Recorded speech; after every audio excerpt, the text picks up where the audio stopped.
Saya Fitriani Elsa dari TPHP Angkatan 2020 akan menjelaskan review jurnal saya dengan tema protein. Saya akan menjelaskan sedikit mengenai jurnal yang telah saya review, yang berjudul Mediterranean Jellyfish as Novel Food: Effect of Thermal Processing on Antioxidant, Phenolic, and Protein Contents. Yang pertama untuk bagian introduction. Novel food adalah makanan yang belum ada sejarahnya dalam pengonsumsian sebelumnya atau bisa disebut dengan makanan baru. Baru-baru ini, budidaya ubur-ubur dan perspektif untuk dijadikan makanan sudah mulai banyak dilakukan. Pengonsumsi dan pemanenan ubur-ubur ini saat ini populer di Cina dan berbagai negara di Asia Tenggara. Akhir-akhir ini juga, budidaya ubur-ubur lumayan berkembang di Amerika dengan berbagai spesies ubur-ubur baru dari negara-negara konsumen utama.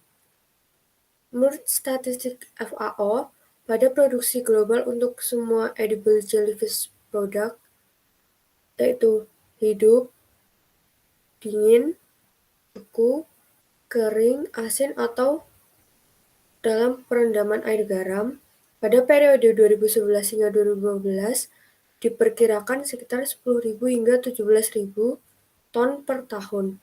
Namun, statistik FAO menghasilkan perkiraan yang terlalu rendah dalam hal ubur-ubur ini. Karena pada buku tahunan statistik perikanan Cina 2017 melaporkan hampir 280.000 ton produksi ubur-ubur yang dapat dimakan di Cina saja. Perikanan, pasar, dan konsumsi ubur-ubur saat ini terbatas di negara-negara barat karena kurangnya permintaan pasar untuk produk ubur-ubur dan tidak adanya teknologi pengolahan yang memadai untuk standar keamanan pasar barat. Di Eropa, kurangnya tradisi pengonsumsian ubur-ubur yang dapat dimakan dan adanya kriteria keamanan pangan yang ketat membuat pasar resmi makanan ubur-ubur masih belum ada. Baru-baru ini ada peraturan baru di Eropa tentang novel food bersama dengan karakterisasi biokimia dan identifikasi sifat bioaktif dari beberapa spesies ubur-ubur Mediterania. Hal itu membuka jalan menuju potensi penggunaan ubur-ubur barat sebagai makanan. Ubur-ubur merupakan salah satu makanan berprotein tinggi. Makanan berprotein tinggi sering diproses dengan metode berbasis panas. Dan perlakuan panas bahan baku padat yang kaya protein sebagian besar dipelajari dalam pengolahan makanan. Secara umum, perlakuan termal atau proses pemanasan menginduksi perubahan struktur 3D protein makanan termasuk warna, kelembutan, dan modifikasi gelasi. Sejauh ini, pemrosesan termal belum dipertimbangkan untuk ubur-ubur. Untuk ubur-ubur segar yang dapat dimakan dan tidak ada informasi yang tersedia tentang metode pemrosesan untuk ubur-ubur Mediterania. Karena meningkatnya kesadaran akan manfaat terkait kesehatan yang terkait dengan konsumsi makanan fungsional, inovasi yang berhasil dalam teknologi pengolahan makanan bertujuan untuk melestarikan sifat makanan yang sehat. Ubur-ubur merupakan salah satu makanan yang bisa dikembangkan itu. Selanjutnya untuk materials and method. Yang pertama untuk bahan kimia. Semua bahan kimia yang digunakan adalah analytical grade. Ada metanol, etanol, asam asetat, kalium persulfat atau dipotasium peroksodisulfat, 6-hidroksi 2578 tetrametil roman 2-karboksilik asid atau Trolox. Kemudian ada 220 azinobis atau asam 3-etilan zotiazolin 6 sulfonat. Ada garam diamonium atau BTS, asam galat, reagen fenolfolin kokalteu. Yang kedua, mengenai pengumpulan ubur-ubur. Ada 3 spesies ubur-ubur yang digunakan, yaitu Aurelia corelia, Cotyloryza tuberculata, dan Rhizostoma pulmo. Ubur-ubur tersebut dikumpulkan di sepanjang pantai Apulian, Italia selama 2012 hingga 2017 dengan menggunakan jaring pendaratan nilon dengan ukuran mata jaring 3,5 cm dari perahu motor tipe terbuka dan disimpan dalam air laut berpendingin selama maksimal 2 jam. Ubur-ubur diangkut dalam tangki penyimpanan air laut berpendingin dengan suhu sekitar 5 hingga 2 derajat Celcius dan dirawat di laboratorium dalam waktu 2 hingga 3 jam setelah pengumpulan. Ukuran biometrik yaitu diameter lonceng dan berat basah total diambil ke milimeter dan gram terdekat dengan jangka sorong dan timbangan berat badan.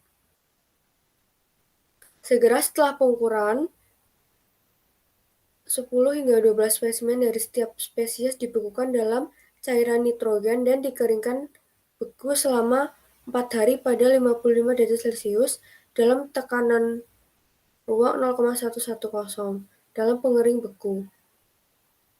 Untuk menghitung berat kering dan kandungan protein total, sampelnya disimpan sebagai bahan segar dan segera mengalami perlakuan termal. Kemudian yang ketiga, untuk perlakuan termal. Untuk menguji efek suhu, 5-7 spesimen dengan ukuran yang sebanding untuk setiap spesies menjadi sasaran pemrosesan termal, baik sebagai spesimen ubur-ubur utuh, segar atau WB, atau secara terpisah pada 2 komponen tubuh utamanya, yaitu berbentuk keroncong payung atau yang disimbolkan U, dan bagian mulut ubur-ubur juga disebut manubrium, dan oral arms atau simbolnya OA. Digunakan 2 perlakuan suhu, yaitu 25 derajat Celcius dan 100 derajat Celcius. Kemudian yang keempat untuk konsentrasi protein. Kandungan protein diperkirakan dengan uji Bedford menggunakan bovine serum albumin atau BSA sebagai standar. Kemudian yang kelima untuk kandungan fenol. Kandungan total fenol ditentukan dengan metode kolorimetri Folin Kokalteu yang dimodifikasi. Kemudian yang keenam untuk aktivitas antioksidan in vitro. Aktivitas antioksidan total ditentukan secara spektrofotometri menggunakan metode Trolox Equivalent Antioxidant Capacity atau TEAC. Kemudian terakhir untuk analisis statistik.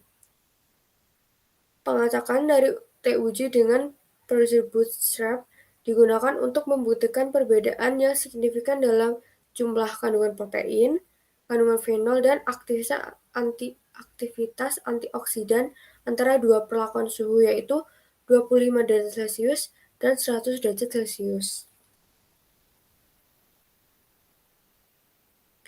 Kemudian untuk result and discussion.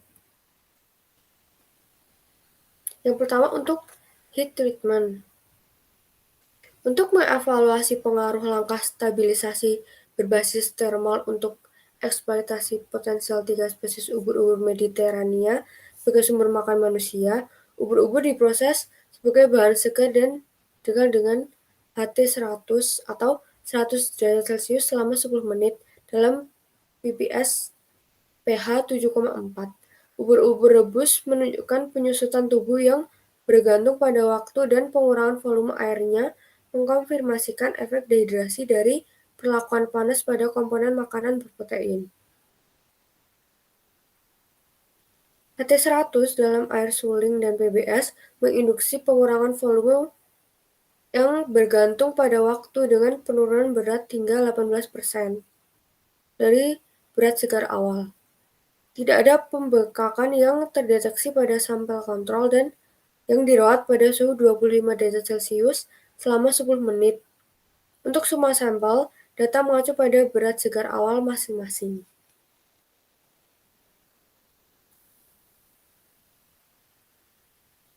Kemudian untuk pengaruh perlakuan panas pada kandungan protein. Pada grafik, dapat diketahui bahwa pada ubur-ubur spesies Aurelia corulea dapat diketahui bahwa pada A1 atau pada totalnya ada sedikit pengurangan kandungan protein dari suhu 25 derajat Celcius dan pada 100 derajat Celcius.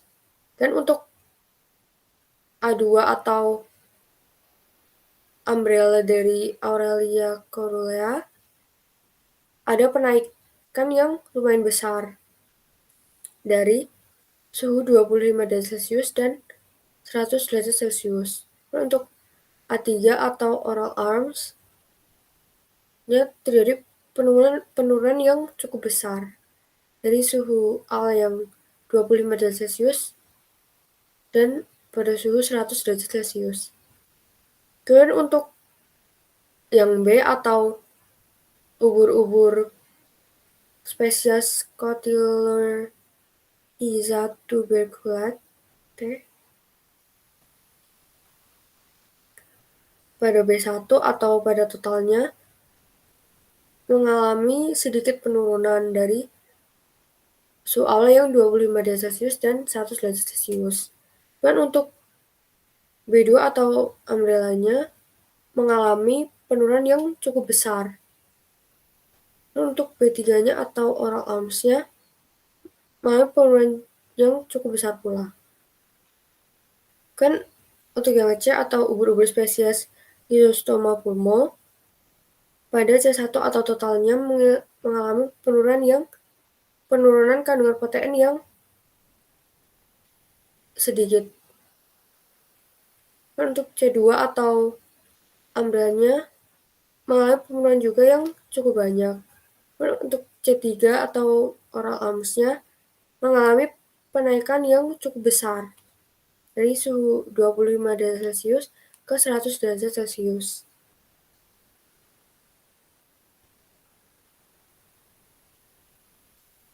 Pada grafik dapat diketahui bahwa mayoritas perlakuan panas terhadap kandungan protein mengalami penurunan.